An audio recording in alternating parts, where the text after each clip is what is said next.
Hala nagselos. Ingkit may tinatago pala. Mapagpalang araw mga kalinga.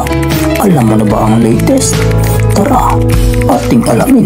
Pero bago ang lahat, pakisubscribe mo muna ang aking munting channel, pati na si Kalinga Prab at Kuya Bal Santos. Maraming salamat po. Mga Kalingap, maraming salamat sa inyong patuloy na pagsuporta. Sa araw na ito ay ating bigyan ng isang reaction video ang patungkol kay Ingkit.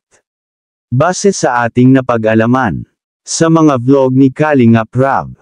Kung ating matatandaan ay natapos na nga ang love team nila ni David at Ingkit dahil pinahinto ito ni David, dahil umano sa mga hindi magagandang komento ang kanilang natatanggap. Nag-umpisa kasi ang lahat ng yun noong nagbibiro lang si David sa ibang mga Kalingap Angels, kagaya noong kay Viancy. To cut the story short ay nahinto na nga ang love team ni David, sila sana ni Ingkit ang magkasama ngayon.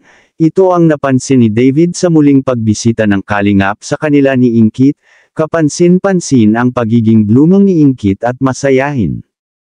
Nang makita ni Ingkit si David ay binati pa din naman ni Ingkit si David at kinumusta sabay smile. Hain talaga mawawala sa sarili ni Ingkit ang pagiging hospitality sa mga bisita. Sa itsura ni David kahit itago niya ay halatang nanghihina siya at nagseselos, dahil may ibang ka-love team na si Ingkit, at sobrang sweet nila ni Pong at bagay na bagay silang dalawa. Ngunit wala nang magagawa si David kundi ang ramdaman na lang ang masayang alaala nila ni Ingkit.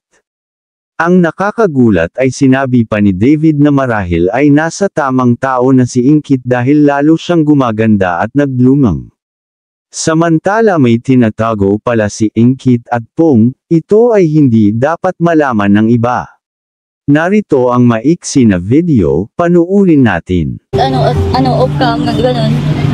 Marami pa rin yung kumbaga, feel ko pa rin yung mo talaga, na sincere ka, gano'n. Hindi lang sa love team, gano'n. Salamat kasi lagi mo akong ina-update, gano'n. Bira, may booking pa. Alam sa atin lang yun eh. Ay, sa atin lang ba? Akala ko kasi Alam kasi nila, wala akong ina-update. Ay. Sorry. Pero okay lang yan, since nasabi mo na din, okay na din yan para wala na tayong tinatago, di ba? Gusto ko din kasi mas makilala ka ng mas malalim. Hindi lang dahil sa love team. Kasi gusto kong makilala yung ikaw mismo. Kung sino si Ingkit, kung ano siya, sino yung at kung ano yung pagkakilala ng pamilya na sa kanya. Gusto ko yun din makilala ko sa'yo. Para kasing gusto kong makilala yung tunay na Ingkit. Anong masasabi mo tungkol dito mga Kalingap? I-comment mo lang sa baba ang gusto mong sabihin at ating babasahin isa-isa. Maraming salamat po. To God be the glory.